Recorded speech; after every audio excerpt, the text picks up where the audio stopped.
আসসালামু আলাইকুম। সামিয়া তামিয়া শোরুমে অফরন্ত বিগ বোলেরো গাড়ি আছে। যারা গাড়ি নিতে ইচ্ছুক আমাদের সাথে যোগাযোগ করুন সামিয়া তামিয়া শোরুমে। এই যে দেখেন ফ্রেশ ফ্রেশ কন্ডিশনের গাড়ি।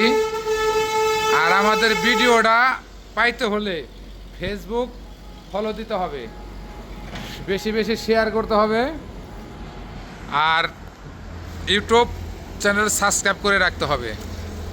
তাহলে আমাদের ভিডিও নিত্য নতুন ভিডিও আপনারা পেয়ে যাবেন। এই দেখেন একদম ফ্রেশ ফ্রেশ কন্ডিশনের গাড়ি। যারা নিতে ইচ্ছুক আমাদের শোরুমে যোগাযোগ করবেন। সব অরিজিনাল কালারের গাড়ি, কাগজপত্র আপ টু ডেট, মালিকানার সাথে সাথে নিতে পারবেন সামিয়া তামিয়া শোরুম থেকে। আমাদের লোকেশন মানিকগঞ্জ সদর, মানিকগঞ্জ মমতাজ চক্ষু হাসপাতালের পশ্চিম পাশে। এই যে আমাদের শোরুম সামিয়া তামিয়া। যারা গাড়ি নিতে ইচ্ছুক অতি শীঘ্র যোগাযোগ করেন আমাদের শোরুমে। ভালো থাকেন, সুস্থ থাকেন, আল্লাহ হাফেজ। চ্যানেলটি বেশি বেশি সাবস্ক্রাইব করবেন, ফলো দিয়ে রাখবেন।